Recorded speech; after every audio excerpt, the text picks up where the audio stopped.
Let's do it then. All right, thank you everybody. So this is it. I've been asked to give you a walk on the engine side and try to describe into more details what we have up and running in client in the interface. So my name is Sam. I'm Sam Gatto, if you don't know me yet. I've been with High Fidelity for the last 5 years almost, and I'm the tech lead on the core engine team. Boom. So what are the goals of this presentation is, I mean, the way I've been asked to present it was to basically give you that map of the interface architecture from the point of view of the real-time engine. So I'm going to omit a bunch of systems because they don't really matter for what I care about, which is the real-time experience. I'm going to try to describe for you the components and the task which together are making that gameplay experience that that's what you are swimming in basically. And we're going to do a zoom into the graphics engine and the rendering pipeline because I've heard a lot of questions about that, and basically I'm here to answer your question. And of course, this is not going to be enough because it's only 1 hour, so we won't go into too much details about like shaders, GPU, and all of that. That's just too low level, and that's not really like the point. I could do a presentation about that in a later session. This is not the exact reality of the current implementation, but because it's a simplified description, but that should give you a good understanding of what happens and why it's happening like that, and of course things are not exactly that, and it's not comprehensive because I don't know everything. There is a lot of things that I still don't understand, and it takes a village basically. We're a large team and everybody's contributing, and even you. So that's what it is. So that's my the goal for that presentation. So let's dive right into the architecture of the interface. So very high level slides to kind of introduce the landscape. Interface is iFi's client, which connects to the metaverse. You know that. Interface is a native app, so Interface exe that runs on a combination of the hardware and the software stack, like the OS, the drivers, whatever specific SDK you have in there for such and such devices. So that's the platform. And basically, what Interface does is it performs that real-time interactive rendering and simulation of that visited corner of the virtual world. That's the content. So right now we're all logged in into Roundtable, and basically that's what each of yours interface is delivering to you, that real-time interface of that corner of the metaverse. All right. Feel free to ask question if it's not clear, if you don't understand my pronunciation. Here again, trying to zoom in a little bit more on the interface exe specifically. So what do we really mean by that real-time interactive rendering and simulation of content? Well, what we mean is that real-time is that notion of that the application keeps running that loop ad nauseam, non-stop slices of time that we call the frame.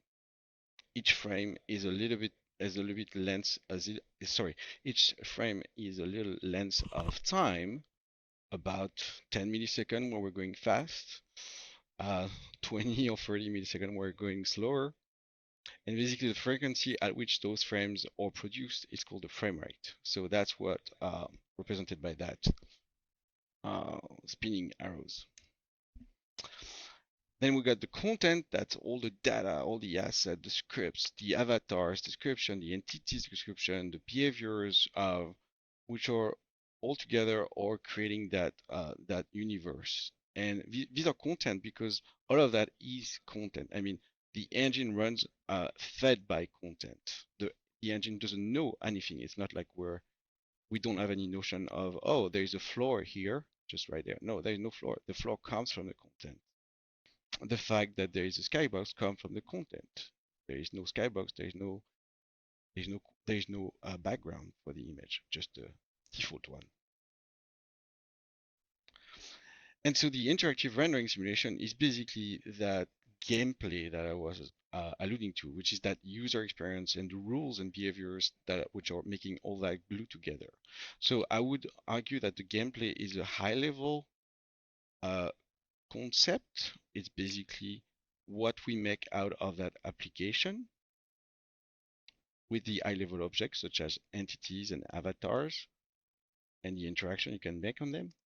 But really, at a low level, in terms of just pure crunching numbers, producing images, doing physical simulation, these are like core engines which don't really know about what are the semantics of those gameplay objects. It doesn't really make any difference to the rendering engine whether you're rendering a floor of an entity or a table or your avatar. It's pretty much the same thing. Any questions so far? All right, here again the content. So this is just like me like trying to give you give you the high level semantics that I was alluding to.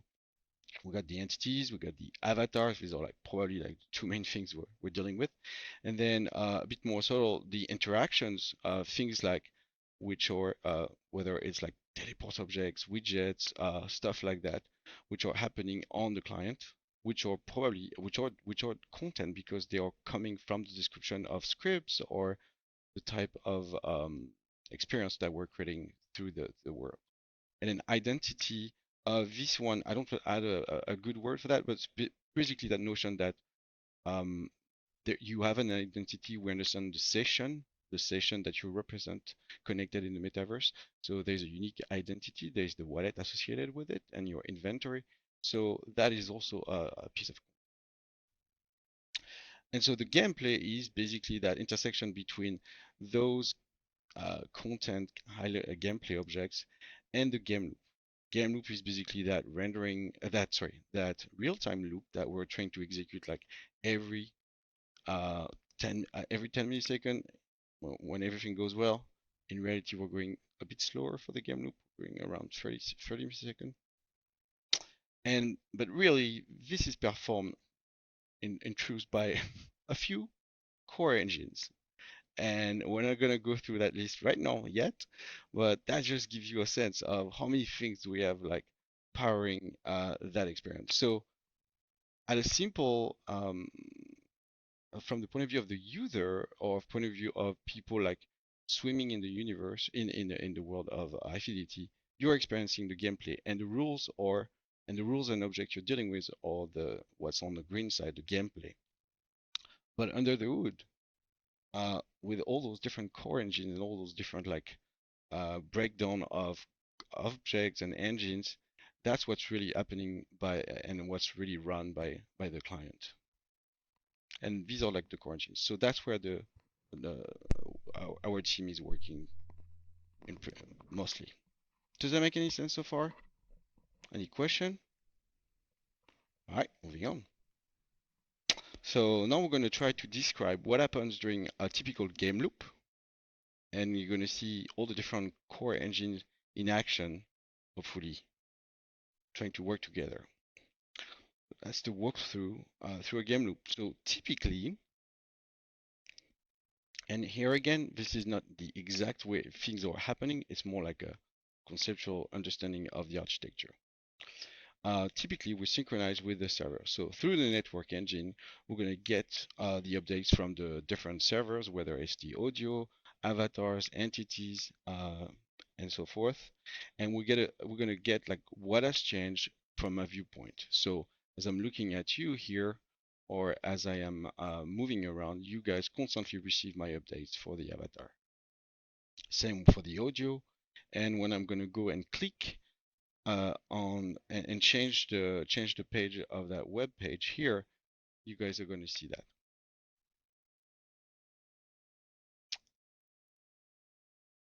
Um, a step which is a little bit like subtle is about scheduling. So what do we mean by that? We need to every frame trying to load balance where we're going to spend our time.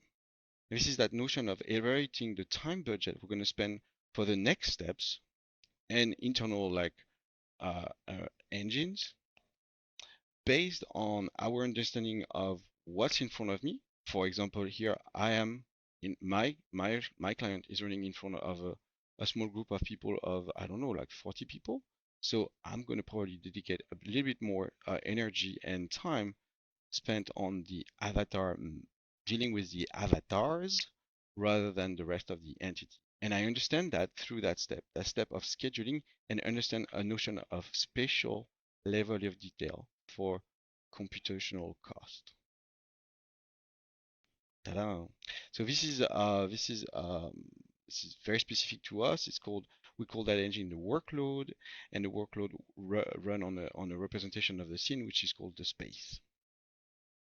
From the schedule, what we get is a bunch of numbers that inform how much time we will want to spend on the next phases of the game loop. Then typically we would deal with all the user inputs interactions. In this case, they can come from multiple source, the GUI through the QML and HTML, some scripts, the controllers, especially when you're using the trackers, they directly impact what happens, and the picking, which is the picking or what happens when we want to be able to do the teleports or just clicking and moving around objects.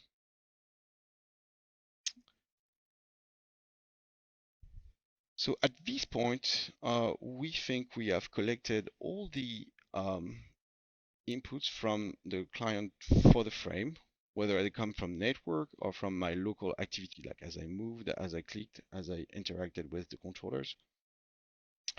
And we think we have a state which is ready to run the simulation on.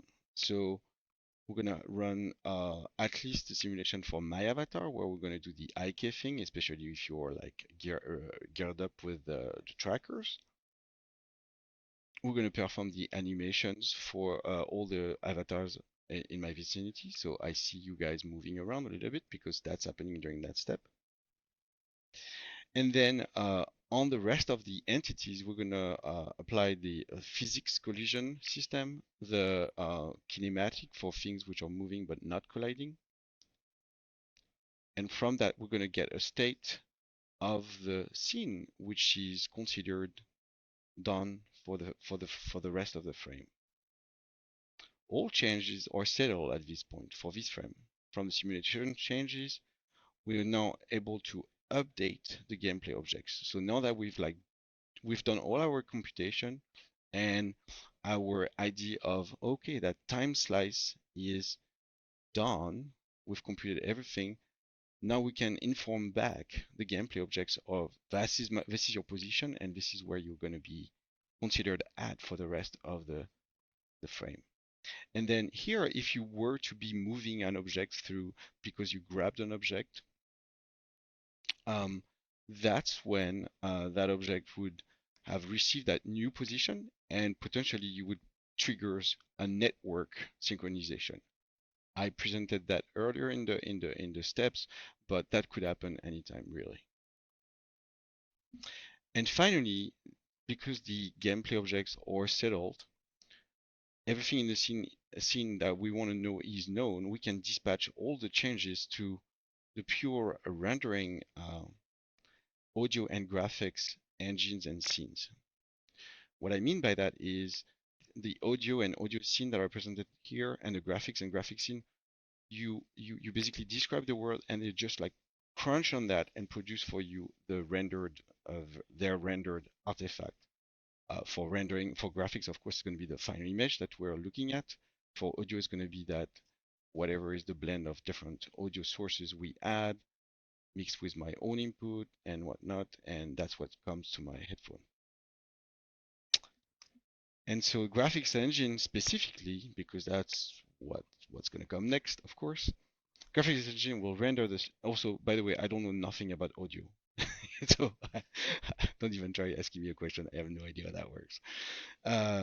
This is Ken's turf. Graphics and engine will render the scene into an image. Ta-da! Which is showing up here. All right. Does that make sense so far? Any question?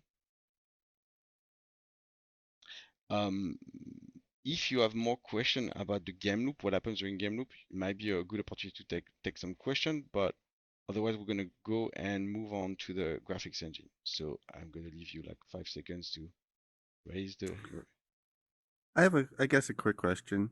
yeah. Um, how threaded is the game loop? Is that try to do as much as possible in a single thread, or?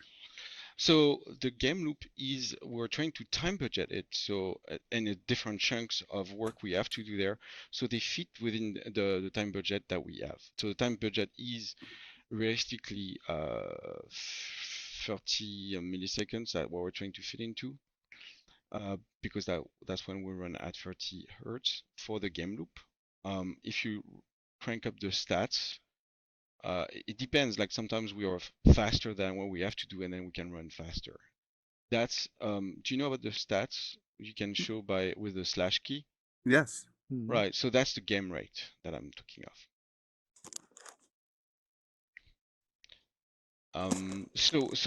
This is I mean the game loop itself, like that sequence that I described, it is happening on its own. It's happening on the main thread right now. But the some of those engines or that I described, which are like dispatching stuff, or some of them or they're on their own thread and they would happen at a different on a different timeline basically. Okay, Okay, thank you. any more question? All right, right on. So let's talk about the graphics engine now. So when we talk about the graphics engine, this is basically a bag of a few high-level objects. We have first the scene. That's what I called the graphics scene previously, because I come from a graphics background. For me, that's the scene. That's a database which is specialized, by the way. It's like optimized for spatial location.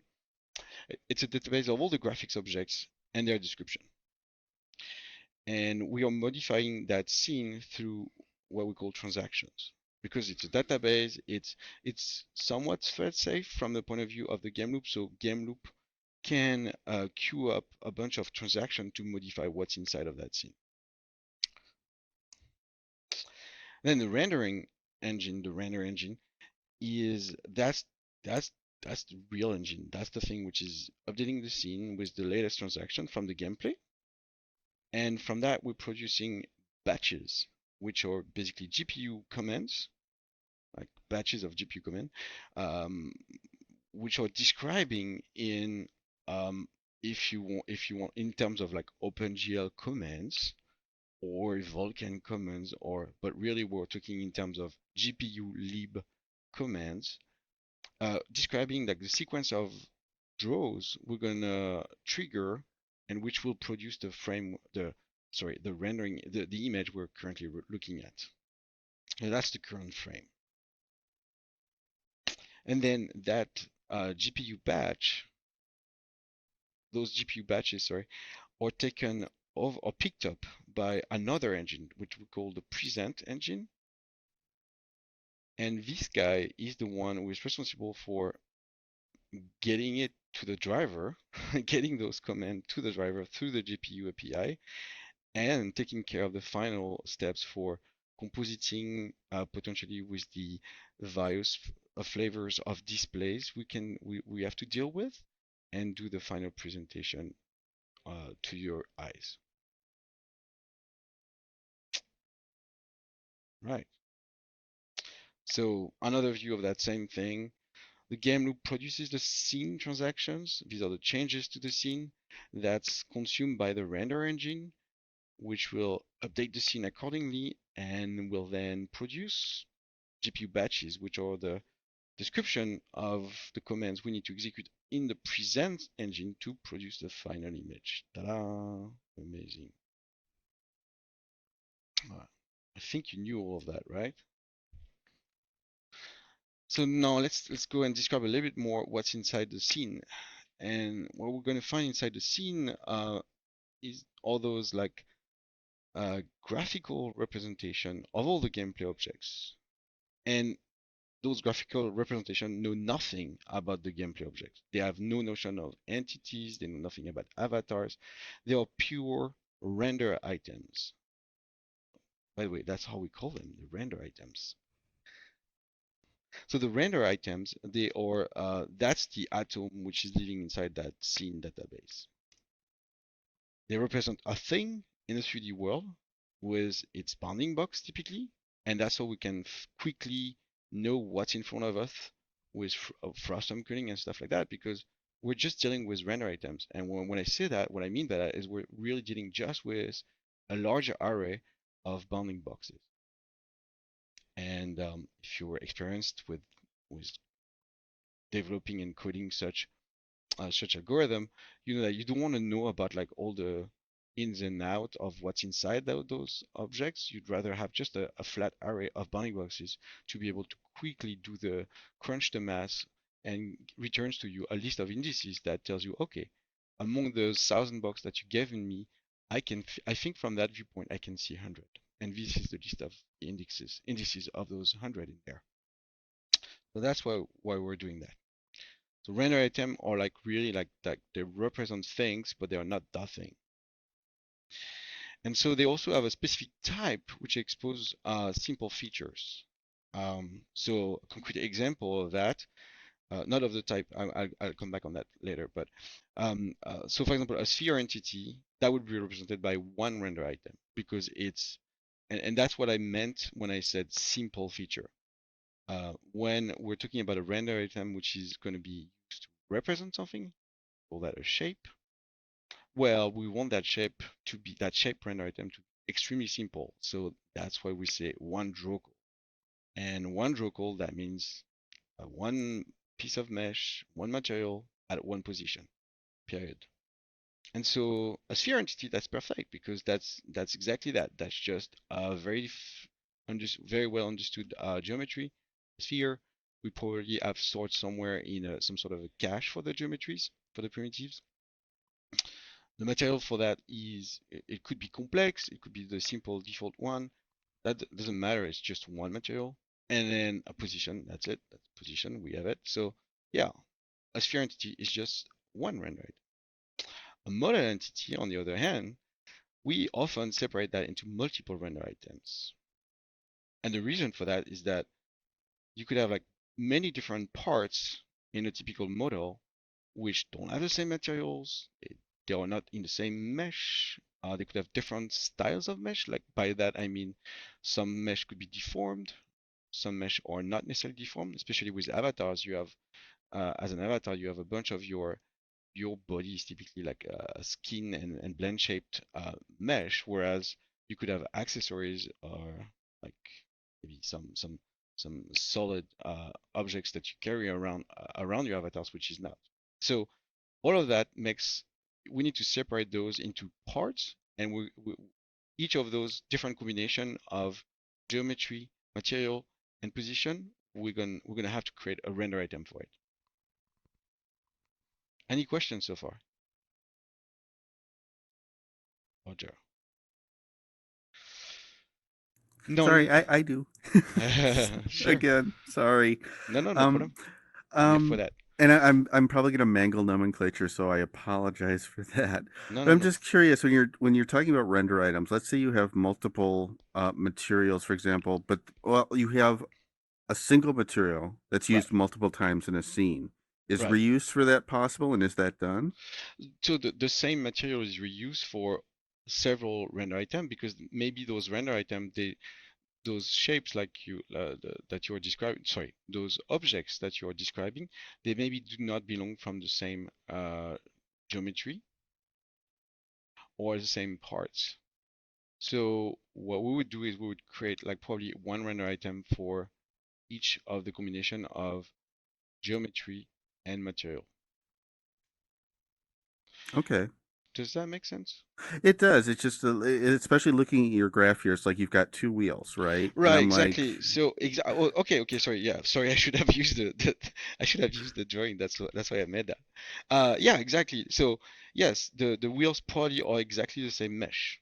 right. Hopefully, the whether it's through Blender or Maya, or you found that on Sketchfab, and the artist was not too too crazy, and it just created like a single instance of the wheel, and then that wheel is just like instance in the sense that we are reusing 4 times the same geometry, probably 4 times the same material, I would assume, but that's going to be a different position.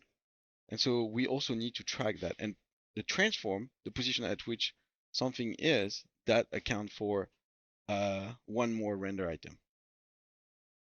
Okay, that makes sense. You could have also the case of same geometry, different transform, and different materials, and that would also make several render items, of course. Um, what we are trying to work on is to actually accelerate that case, by the way, the case of same geometry, the instancing case, sorry, where everything is the same except for transform.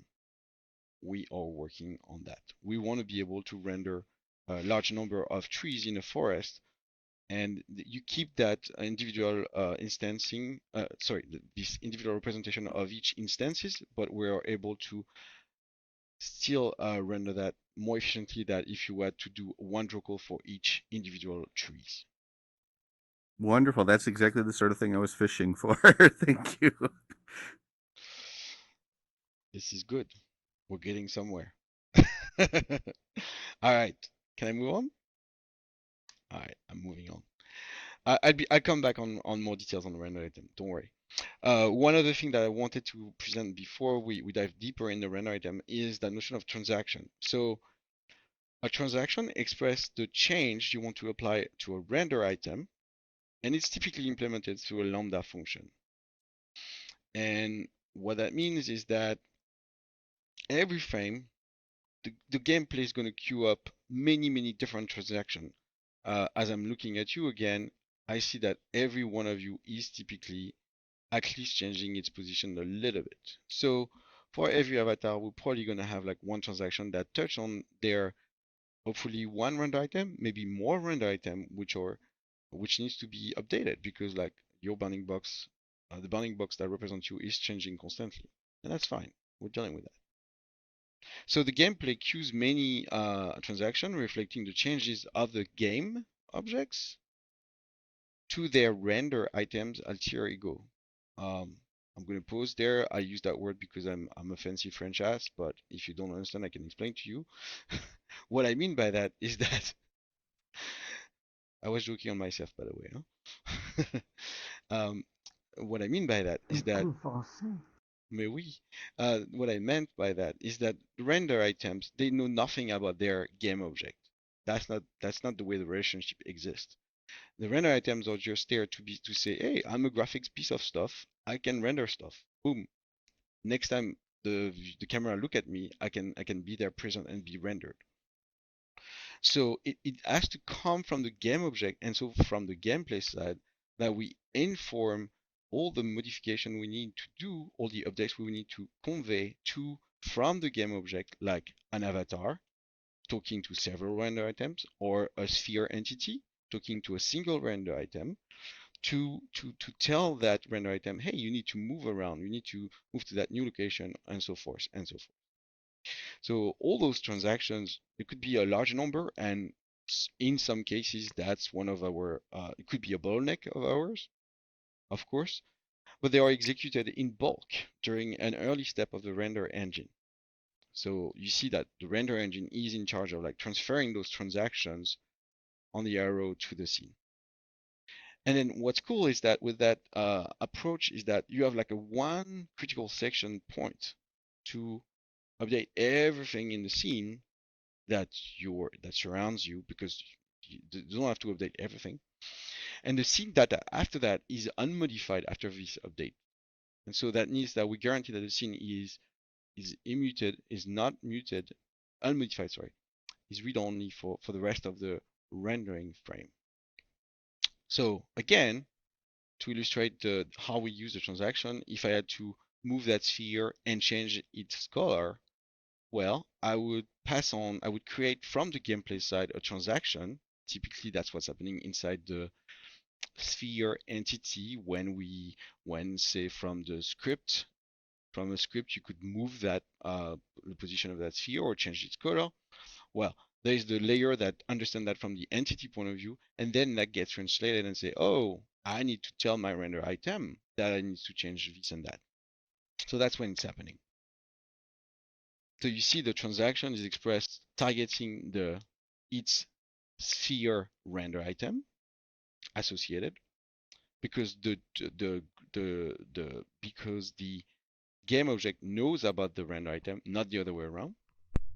And in the lambda, which is the payload of that transaction, it does whatever code it wants to do, such as, hey, I'm gonna go modify the position of the transform, go modify the color, and so on.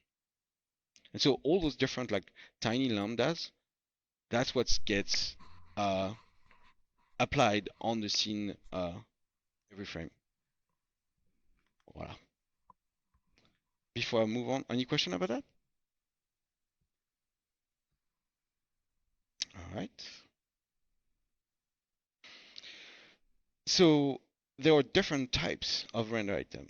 So far, we've mostly described the shapes. So you see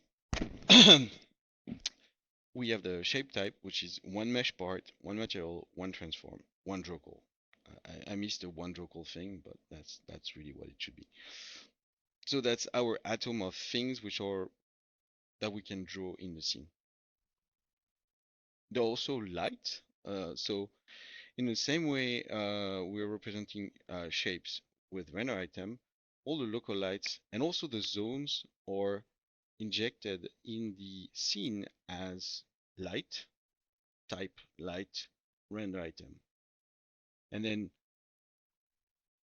I will go on the description a bit later, so I'm gonna refrain from going deeper. We also have the camera. So typically you have like two cameras which are um, similarly like just like from the point of view of the scene, it's just like a render item that just say, hey, I'm covering that region of the world, and probably some of the description of the configuration of the views that I want to use. And so when we move the camera, you would want to move that corresponding render item.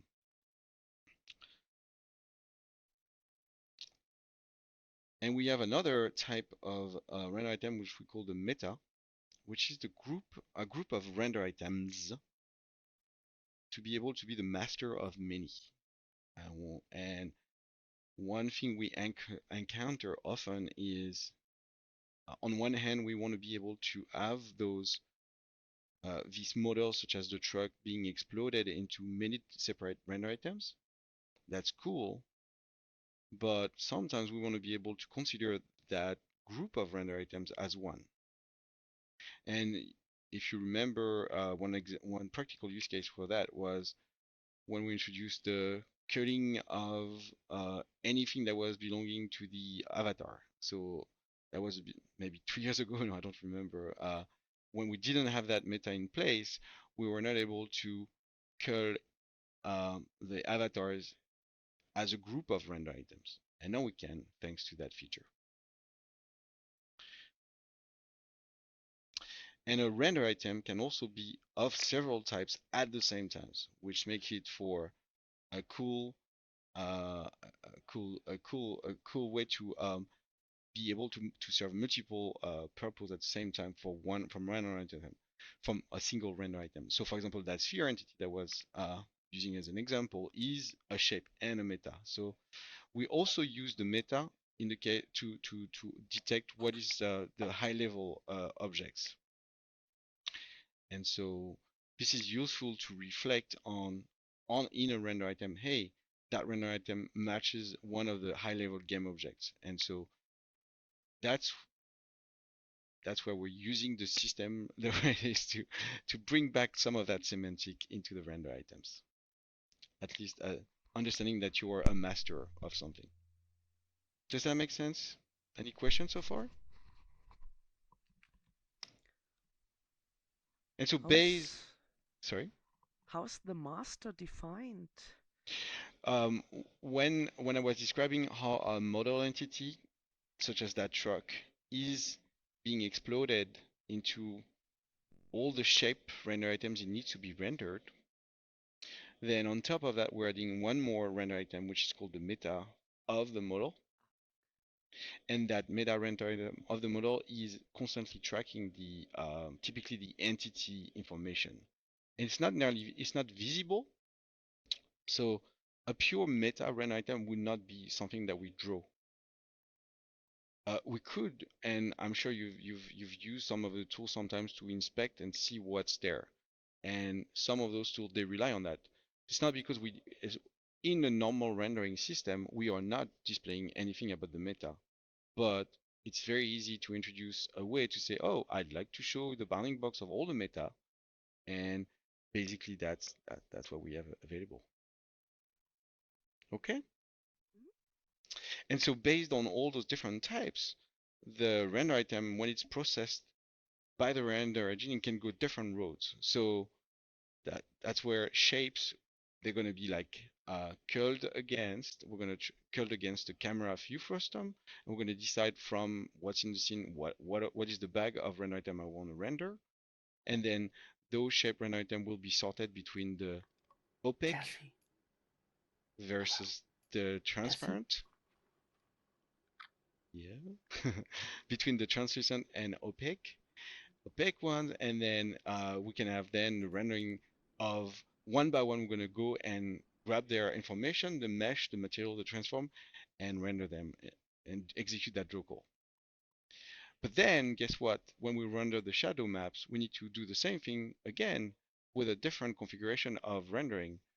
But the same system applies basically. Like you're going to be able to grab from the scene a bunch of objects again and again in a fairly without having to go too much into the details, because you have all the information you need from those types and the bounding box. Yes. Sorry, somebody is like shushing. um, and so right. Well, I don't want to go too much into details there, but I'll be happy to answer a question if they comes. All right. So now right. So the render engine, do you see that by the way? I don't see it. Yeah. The render engine performs the render loop. That was obvious. The render engine runs on its own thread.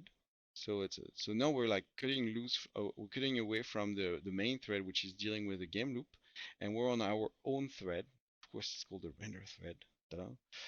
And as I've described earlier, it consumes the transactions to update the scene. From the scene and input render arguments, which are like, I don't know, you see my mouse? Oh yeah, you see my mouse, cool.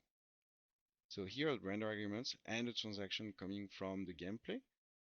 Render args basically carry what we want to look at, like what is the active camera view we want to look into to produce the GPU batches. And so that gets consume, update the scene, go through different passes to deliver at the end of that the GPU batches that will perform the actual rendering in the present engine. I know this is high level. I'm going to pause here because I'm going to jump to the next engine and we'll come back to the notion of render engine. Okay. So the present engine performs the present loop. By the way, again, when you look at the stats, you'll see those numbers. On the fourth column on the right, you see engine, batch, and GPU. Well, engine is the render thread, the render engine thread. Batch is typically what the time we spend doing that present loop. Not exactly, but almost. On the first column, you have another one called the render rate and the present rate. So render rate basically tells you how fast we come back to render engine, and present rate tells you how fast we come back to present loop. So back to present engine. Present engine it also runs on its own thread. So now we are like we have added like 2 more threads. It consumes the GPU frame batches that were produced by the rendering engine, and then it's going to execute those GPU commands through the GPU context and its backend. So the GPU context is part of the GPU lib library, and that's our abstraction to the true graphics API we're using under the hood. That's where we have different GL. Sorry, yes, we have different GL backends. We have the 4.5 that we use typically on NVIDIA and AMD. We have the backend 4.1 that we're using on macOS and on Intel. And also the GLES that we have, that's the one we're using for Android. So at the end of the work, at the end of the execution of all the commands that were batched into that GPU frame coming from the previous stage, we get basically the driver has started to work, and then at the end of that, we have the display plugin, which is taking over and grab the final frame, aka final image, sorry, apply last compositing that it wants to do. Sometimes it's specific to the types of display plugin we're dealing with, and that's when we do the final present. All right. Any question about that? I don't want to go too much into the details of what happens in present engine and a present thread. This is, like I said in introduction, this is way too much details, and happy to make a presentation, or does not have to be me, on the internal guts of that in a further date. And boom, the image is there. Haha! And I had a secret outline, one more thing that I wanted to get to if I had time. It seems that I have time, so I'm gonna go through that. Well, okay, Sam, you described us like the high level concept. Okay, give us some meat here. What is that engine thing I keep referring to? And this is really applied to the render engine, because that's where we first started developing that concept. So the render engine is implemented with a data-oriented job framework. It's available in the task lib of the repo. And if you're starting looking at that, you're seeing, oh, a bunch of jobs, data-oriented. What does that really mean? It looks like there's a bunch of jobs working together, and that's what you call the render engine. What is that job thing? A job represents a function, just like a simple function, like run, do something, which is going to be executed on the input data and which will produce output data. So far, so good. So it's just like a function, but we think of it as a job. And the important thing is that the input is read-only, so we're never going to modify whatever data comes in. And the output can be created from the job itself. That's the data that you are generating from the job, or you could pass on an input if you wanted. And those input and output data, which are at the in and out of the jobs, we're going to call them varings. And if you're familiar with the concept of varying in a shader, this is the exact same idea. This means like data that lives just in the pipeline in between shaders. In this case, this is data that lives just in the pipeline between two jobs. The output varying V of a first job A can become the input of another job B. Means that the job A is executed first, and once it is done, it passes on the varying V to the job B. So that means that this expressing that connection, and that this is something that we do statically from the code, we are describing the interconnection of those jobs through the varings. Once we have that described, this means that that notion of ordering of the work job A needs to be done before I can move on to job B is explicit from that connection and that description of the graph. And what happens is that if you respect that ordering, that means that the varying V will never be touched by job B until it's ready to go. And not only that, but you could also pipe in that varying V to two jobs, like a new job C, which doesn't know nothing about job B and doesn't care about what it is doing. Maybe job C just want to do a printf, doesn't have to know, doesn't have to do the whatever, doesn't have to know anything about what job B is doing. So what that means is that once the job A is done, both jobs B and C, they can start working at the same time on the same input. And then that's cool because that's exactly what we need to be able to crunch numbers in a multi-threaded context.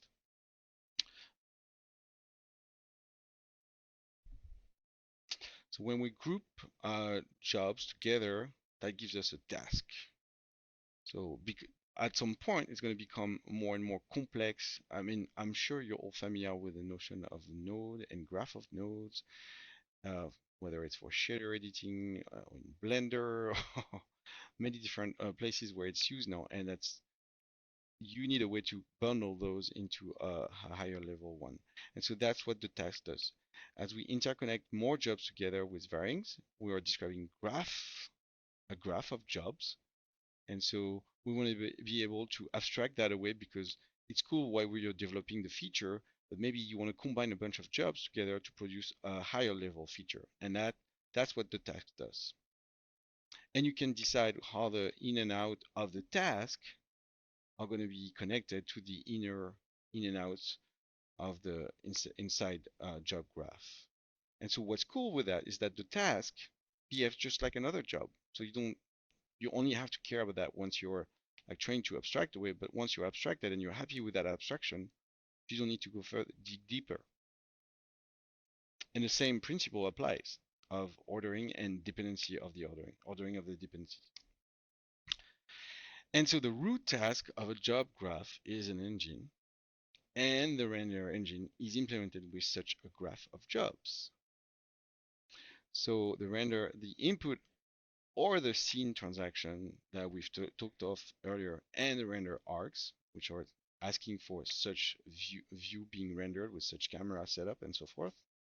And the output of that is the GPU frame of batches. And there are many, many jobs that constitute our rendering pipeline, our rendering engine. And we have tools to go and inspect that. So when I look at this view of the world of that from that tool, which is called engine inspector.js, this is available from the scripts in the developer menu. If you type engine inspector.js, you would find it in developer utilities render. This is describing in just like a standard like tree view what is the organization of the jobs we're having here right now running in master. I just captured that snapshot like 57 minutes ago, so this is it. And so the engine job data structure can be reflected from the JS API. We have tools for that. And that lets us explore what's happening because I've glossed over a lot of details of what's possible to extract, but we could basically produce views such as like a graph node and editing graph node and stuff like that. It's just more work. Maybe one of you guys would want to pick that up. And with that, this is it. I'd be happy to. Thank you. I, I have a question. Sure. Does it make any difference when nothing is moving in your scene? So let's say everybody gets together and people are just talking and everything is just static. Does that make a difference?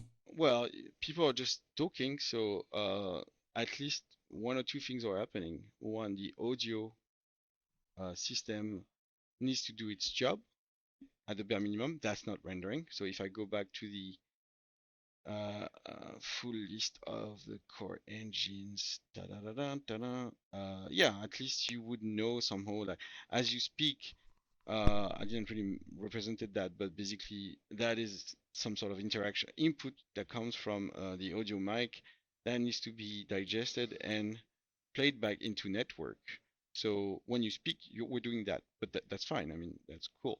Another side effect of speaking is that probably your avatar is going to start animating its blend shapes for its face.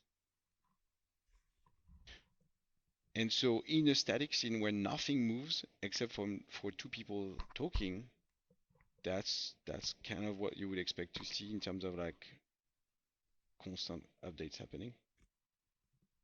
Yeah, so the load would be much lower if everything is static. That's what I was wondering. In terms of changes, yes. So if your question is at the intersection, so let me go back. By the way, when we say transaction coming from the gameplay, getting into the scene and the graphics engine, that is what I meant by that dispatch here. Dispatch between the gameplay, the game loop, and the graphics engine. That's when we are like producing those transactions, and they are queued into the graphics engine, and then they will be digested. So to answer your question, that would make for a much slimmer list of transactions. So yes, that would mean that only only two objects are moving around, basically.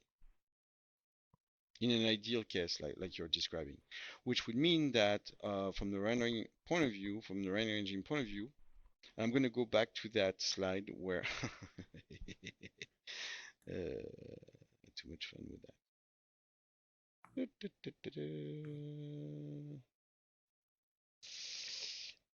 If you look in this view, you see the top level tasks that we have from the root of the engine. We have first collect stats. Okay, cool. It's not really producing work. It's just like capturing information that we can reflect. Next, update scene. So that's where in update scene we are going to be able to execute that that consume those transactions and apply them to the render items of the scene. So that would mean that in the case that you're describing, that you would have like much less work to do in that update scene. Then rendering in itself is not really affected because you're still dealing with the same things in front of you. You could think of the rendering as you start from a frozen world and that's when you do the rendering. So anything animation that happens, anything about like motion and animation that should happen in the update scene stage of the render engine. So Sam, one other way you could say it is that it's very unusual. There's very few scenes in which nothing is actually changing. Yeah. Right. Yeah, I'm sitting here, I'm looking at the room, and sure, the room's not changing, but Chaos's hair is bouncing around. I don't know everybody by names, but plenty of people are running flow scripts right now. Plenty of people are turning around, looking at the screen, looking at Sam, looking at me. They're all playing idle animations. Um, all of that is absolutely causing both simulation as well as transactions to change the scene state and then ultimately change the rendering. And then, of course, if you're wearing an HMD, your head pose is constantly changing at Right. 45 to 90 hertz. And although there's some things that we do take advantage of where we don't have to recreate the entire scene, it's often the case that as you move your head, you're also essentially changing the perspective of the scene, and that's almost equivalent to changing the scene. So the headline is, you're never in a static scene.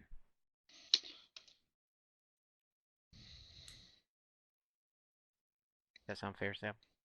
C'est totally fair, monsieur. Um, I mean, tell me, is there more? I mean, of course there is more you want to know for sure. How can I help you get more? Like, shall we do another round like that in a week, in 2 weeks. Oh, that would be awesome. That'd be cool. What do you want us to focus on? I'm a little bit fascinated by the fact that the uh, the render jobs are exposed in JavaScript. I didn't realize that. And you just don't have time right now to go into anything more. So, I mean, that would be somewhere I'd want to start. Right. I mean, this, I feel like I needed to do that dive from the zoom out, total zoom out down to like those level of details and not go further because there's so much that you can describe with art. And everything is like somewhat intertwined. So I felt like I needed to give you that big roadmap first, or big map, sorry, then zoom in slowly, and then zoom specifically into the region of rendering. Are we going to be able to get your slide deck? Uh, I don't see why not. I also think I'm pretty sure Kayla, you were here videotaping the whole thing, right? Awesome. So the video will be posted online, for sure. Cool. I have a question. Yeah. So, how is it that sometimes some of these objects or entities are seen by people in different locations? Mm-hmm. So sometimes it is that I had it, for example, with my penguin. Some people could see it, and other people could not see it, and it will be in different locations like that. That's How is it almost possible? always a bug. Like, that really shouldn't happen. Unless unless you're doing something with like local entities or something like that, which are more for overlays. So Um, that's a good point, or maybe to mention, is that local entities they work exactly the same way from the point of view of the core engines. There is nothing that uh, behaves differently for them. So that's where local entity versus server entity, that's typically a thing of the gameplay. It's it's a behavioral, it's a behavior that emerged from the overall semantics around those objects. Under the hood, the graphic, the all the engines don't care. yeah, I mean there might be a couple sources where so generally speaking, if an entity is visible to multiple people and it's the same entity and it's not in the same place for both people, then in general that's a bug, and uh, I guess we'd like to know about the repro case for that so that Mm-hmm. we can have somebody try to fix it. Now there are some subtleties to that. For example, the system is intended to be eventually consistent and best and essentially best case simulation. So we do have the semantics, for example, of an object being held in the hand of an avatar. And if you had three computers, kind of on sitting next to each other, or you somehow had some live video link that you could see the scene of the three different computers, it could be that where the hand of the avatar is in three different places in the moment in the split screen, but that the entity is always in the hand.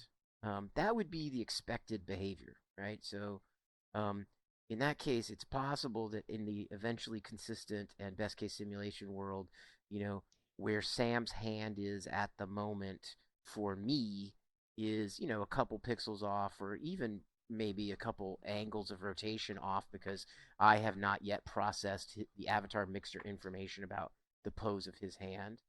Um, to Philip, who's looking at it and has gotten the avatar data sooner than I did, right?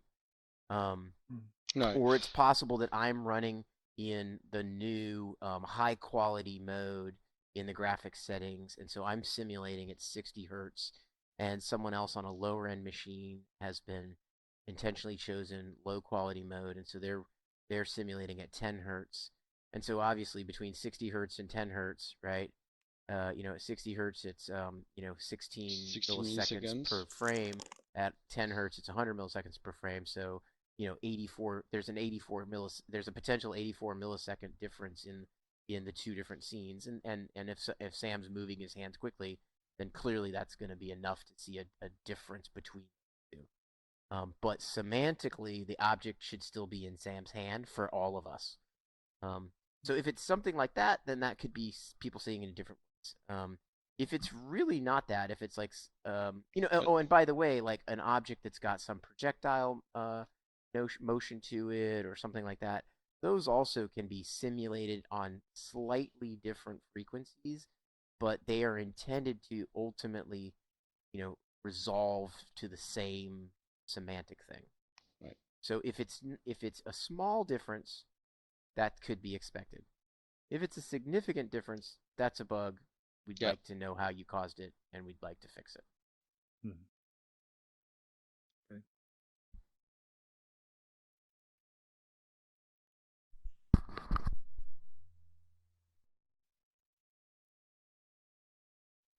More questions? Is that the level that you guys were expecting? I wasn't even expecting slides. This is awesome. Thank you so much. You did a fantastic job. Yeah. Yes, really nice slide.